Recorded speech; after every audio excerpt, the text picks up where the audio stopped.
So, welcome to the newest episode of RocklandSound, where rock meets Rockland, and Rockland meets Austin, where I am in Texas.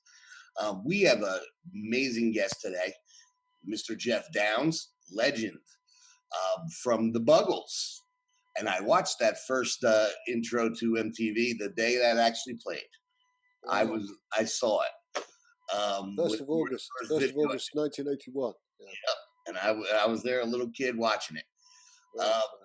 Also, a legendary band, Yes, and also Asia, which you've been in the whole way through, right? Yep. And Nice. band I love to death, all three of them. Okay. You do happen to have a project that you work on with Chris Braids called the DBA, Down Braids Association. We'll get into that. One of the questions that I like to ask, and we ask all our guests, and they seem to enjoy the question, because we all started somewhere with our love for music, you know? And so what is the, obviously we can go into your influences, and that's a question you get asked a lot. Everybody does, but what is that first album that made you have to go out and get with your own money? I think the very first album I went out to get was Picture Disc, Curved Air. Of whom? I'm sorry. Curved Air. Okay. It was the very first picture disc, and I remember having to queue up at the record store to get it. And that must have been about 68, something like that. Okay. And then I was into a lot of the British prog music at the time, like the Canterbury bands like Caravan, Soft Machine, kind of more eclectic sort of bands. But I graduated on and I started to buy Yes albums as well, and that was almost like a full circle when I joined them about 11 or 12 years later. And you're currently a member now. Yes, indeed. I rejoined in 2011, so almost to the day I've been there for 10 years. There you go. And I know that there was supposed to be a tour where you guys played Drama and a couple of the albums in full, right? And then all this stuff happened. Yeah, well, we've been doing that for probably most of the time I've been in rejoined. Yes, we've been doing full album series, so it's been very interesting for me to go back and look at the albums that I obviously wasn't involved in, but to see how they put them all together, and things like Close to the Edge and Tales from Topographic Oceans and all that wild stuff, that Yes were famous for. Those are great albums, but when you first get into them, especially growing up, I was more of a hard rock guy right away. I got into my first album I bought was Clean the Game, with a crazy little thing called Love and Another One Bites the Dust. I used to go to the roller rink, and Another One Bites the Dust was the big hit. We'd all run out and go roller skate. Yeah. But when you go and because I'm a musician myself, so you start searching through bands out there that obviously it was like, for me, it was Owner a Lonely Heart I went and got into first.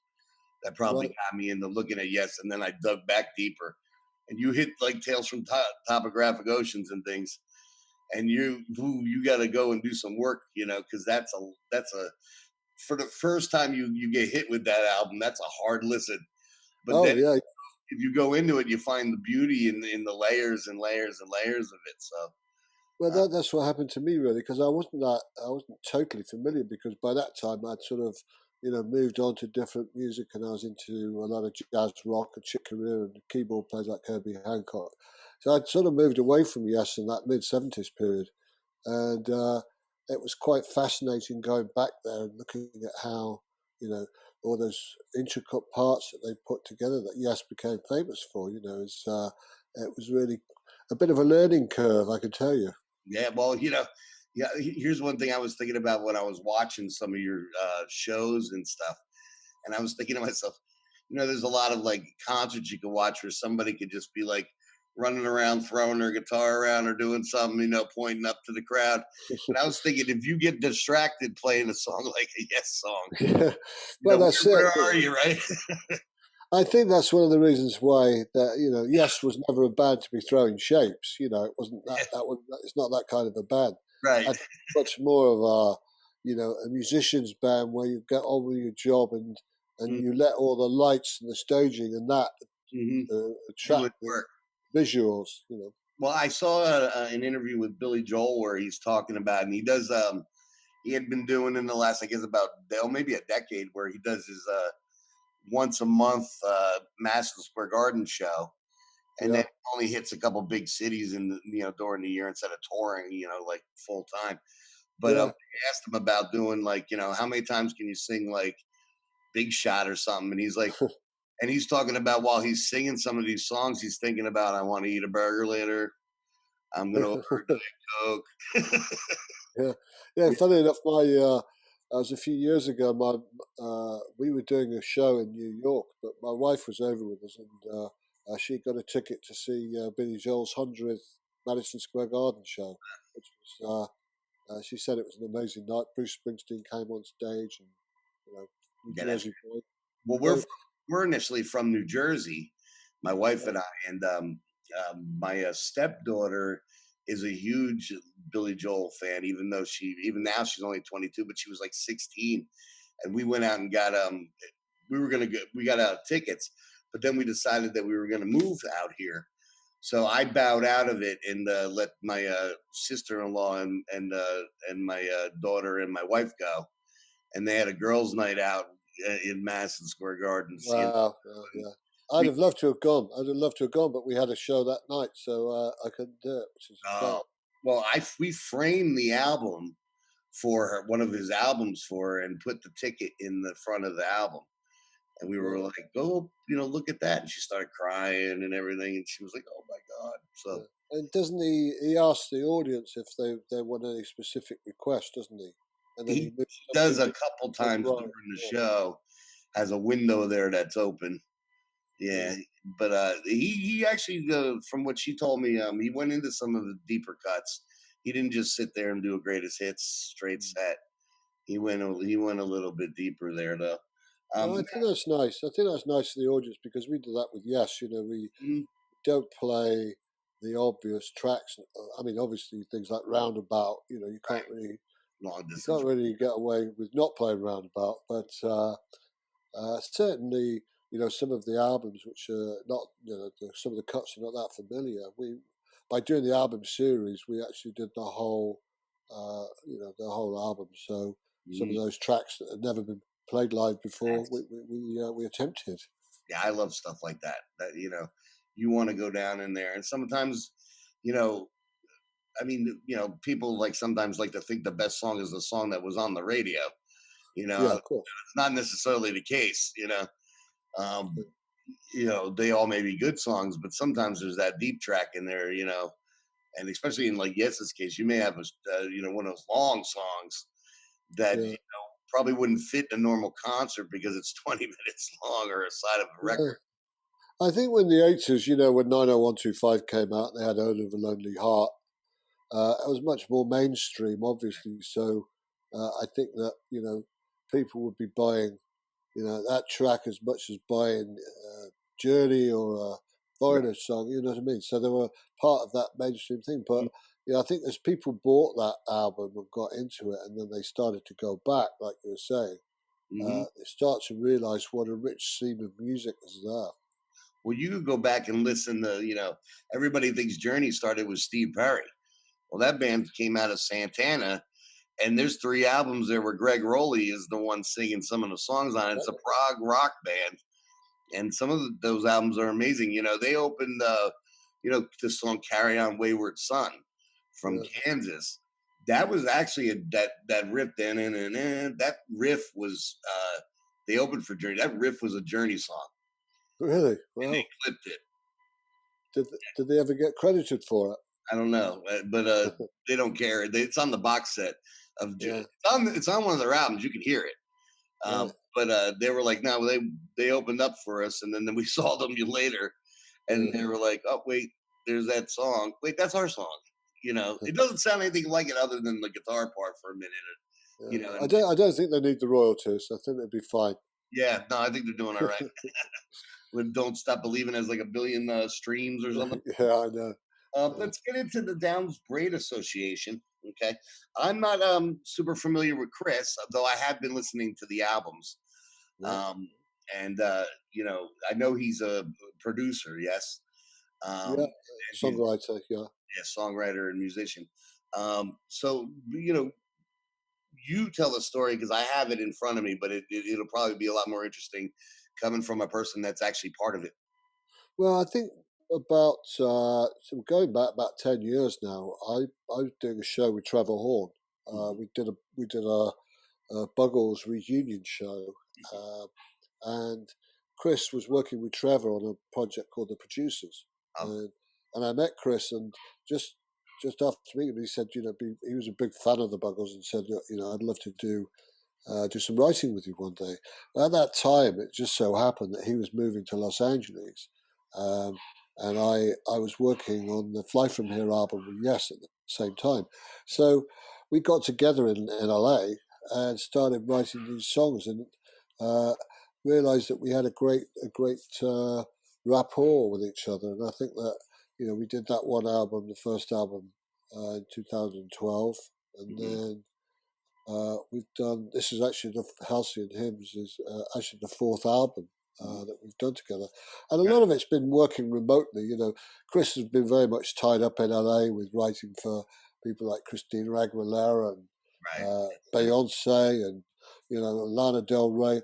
A lot of these sort of frontline mainstream artists in the pop field more so, but.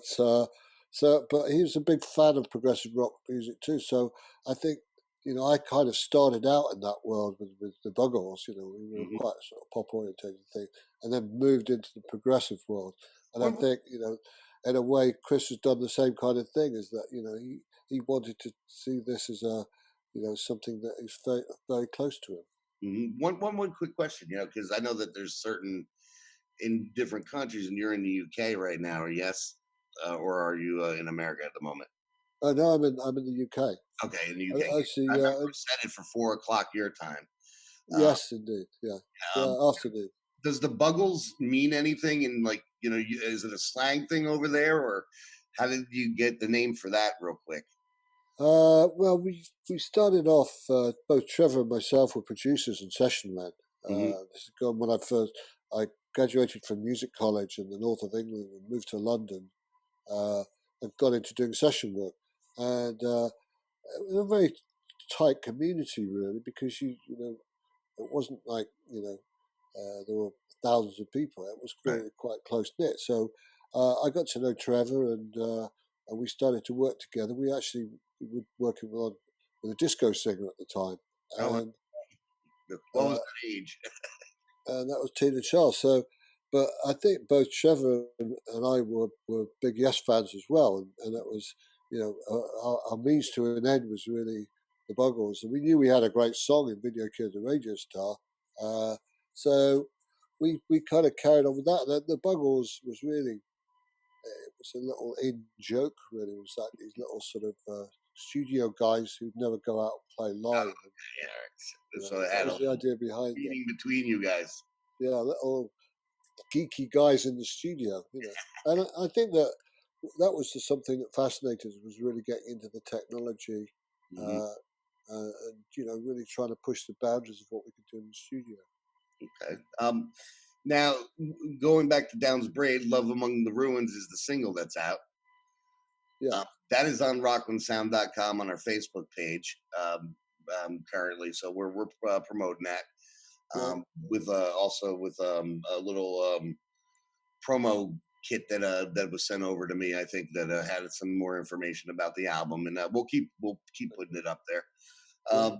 Now, I noticed that it said you have a live album, but it doesn't. But it sounds more like you're a studio project overall. Uh, Well, I think so. I think that we when we started out, it was very much just us and a drum machine and mhm. just kind of techno sort of pop. And I think that when we as the albums have progressed, we started to incorporate other musicians. So, for instance, the last album we had.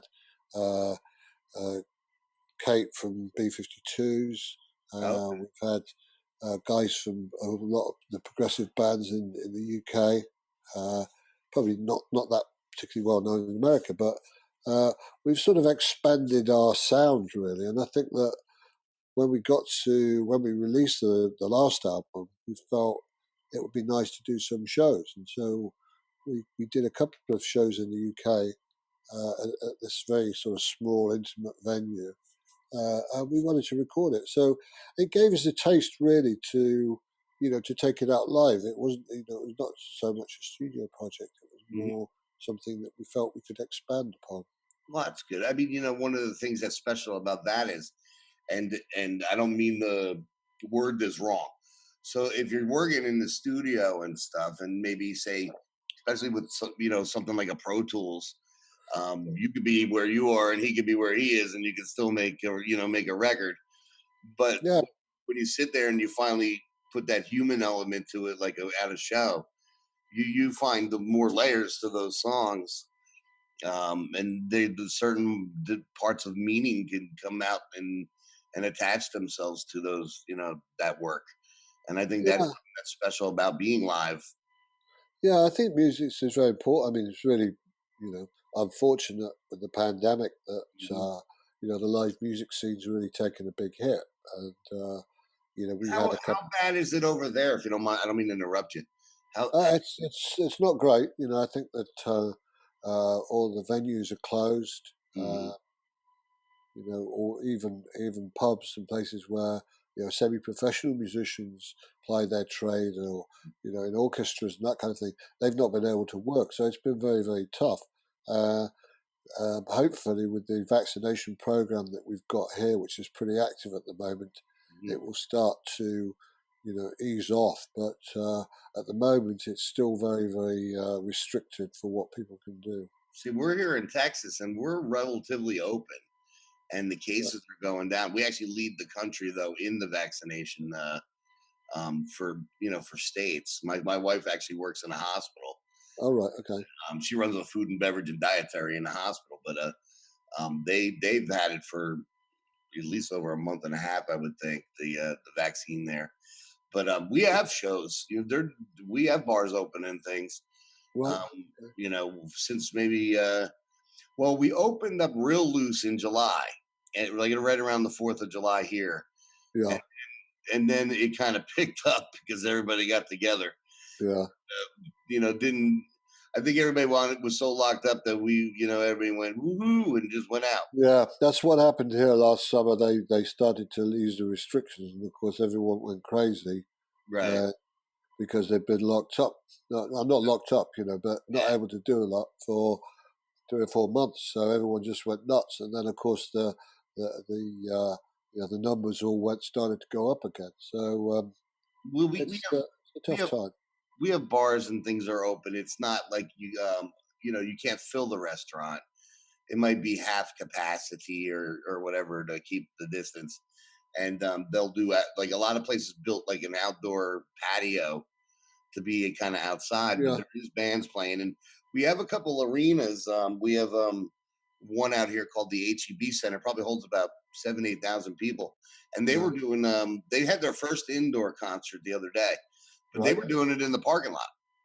right, okay, So you buy like for you get take 4 people $100, and you get 2 parking spots, and they were able to get 6,000 people wow, in a parking lot there, and wow. that's a bigger crowd than you were getting inside. And Yeah, but I suppose the thing is that it's possible in some places where you've got the space, but I mean, I imagine in New York City, for instance, yeah, you know, it's where everyone is normally so close oh yeah, together. Everyone's you mhm, walk around Times Square and you can't move. yep, So I imagine because Broadway's been closed for a long time now, hasn't it? The mhm. theatres on Broadway, Yeah. so Well, it's got to be. that's where Tom is. If you heard the intro when I say Rockland, he's in Rockland County, New York, about the Right. 20 miles outside of New York City, and And they what have right, a and little what bit of direction? stuff open, but not a lot.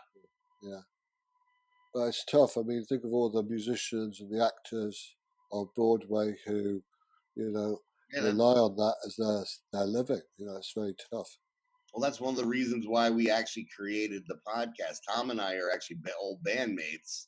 He's a Right. Okay. drummer, and I'm a vocalist, songwriter, guitar player, etc. And Okay. we started talking on Zoom just to kind of see each other, have some interaction that way, instead of just talking on the phone or whatever. And it just popped at him, like, we were just talking about how we can't play. Yeah. And, I know. and we said, well, maybe we could do something and promote the music of the people we love It's great. and their art and get it out there while it's happening. And all of a sudden, we're doing really well, and and talking to great people like you, and Great. having that That's honor, really and cool. Brilliant. people seem to really enjoy it. So Yeah, I that's really, great. once That's again, great. appreciate you being here. I know. Well, I was initially given like about a 20-minute time limit, Yeah. which we're right around right now. So We can stretch it another 10 minutes if you want. okay, we'll do another 10 minutes. Now, Yeah. any plans as far as a new album by Yes? Or I know Arc of Life is the other members have Yeah. a side project, which I think I'm going to be interviewing Billy at some point. Um, Yeah, I think that's coming out in a week or so. mhm. Uh, I think it's great that that's really the only option we've got open to us at the moment is to get in and do some work and do some projects. Because Well, you know what? If people are locked down, you have nobody has an excuse to make a bad record. well, that's what they say. Yeah. Well, we'll see. But yeah, I mean, going back to Yes, it's been it's been difficult because obviously we're sort of half American, half British band, so Mhm. we're all sort of scattered all over the place.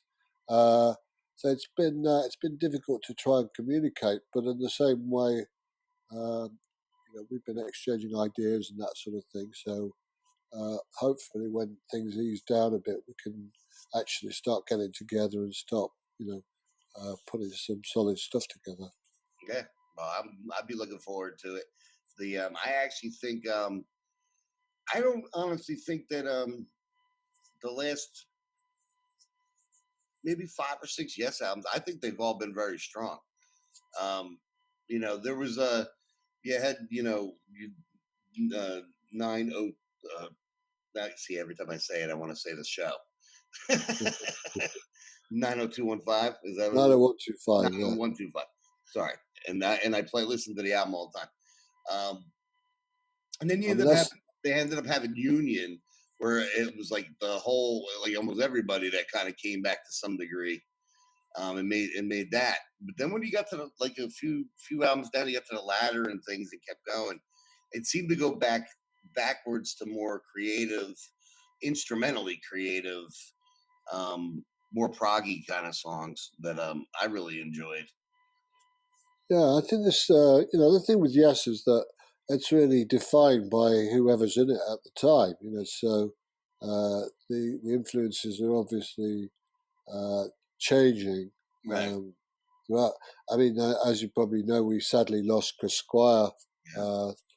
about 5 years ago, which was Amazing bass it player. was a real blow for the band. I think that because Chris had been there from the very beginning, Mhm. and he was really the kind of kingpin that had been through all the different versions, all the generations of Yes.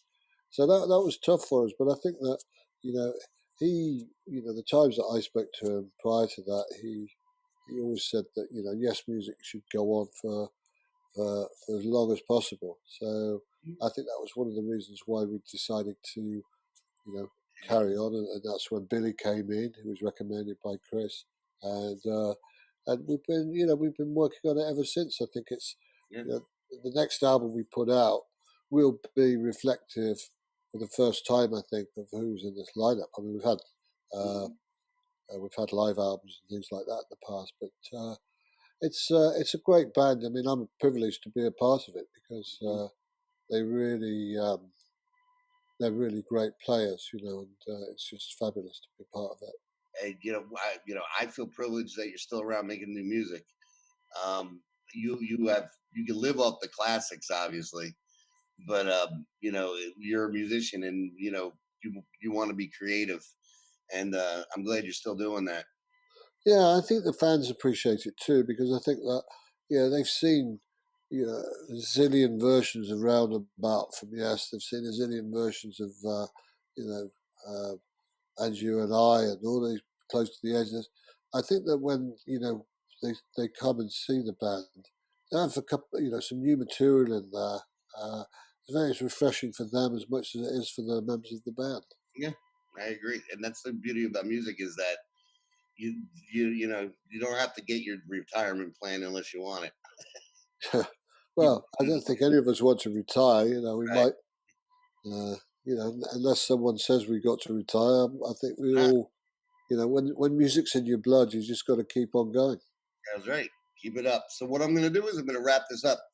The Downs Braid Association is the band. Halcyon Hymns is the album. Love Among the Ruins would be the single. We had a great time here, I hope. I did. Speaking of the legendary artist, Geoff Downs, and really appreciate your time and enjoying the music. I'm discovering DBA, Downs Braid Association, and I'm enjoying that as well as the music you've made enriched our lives for decades now. Right. Well, let's hope it continues. Yes, and hopefully we can have you back on RocklandSound when Yes does some music or comes around, and we'll go from there. Okay, lovely. All right. All right. Your time. Nice to chat to you. Thank you very much. Thank you. Thanks for the interview. I appreciate it. Bye now. Bye.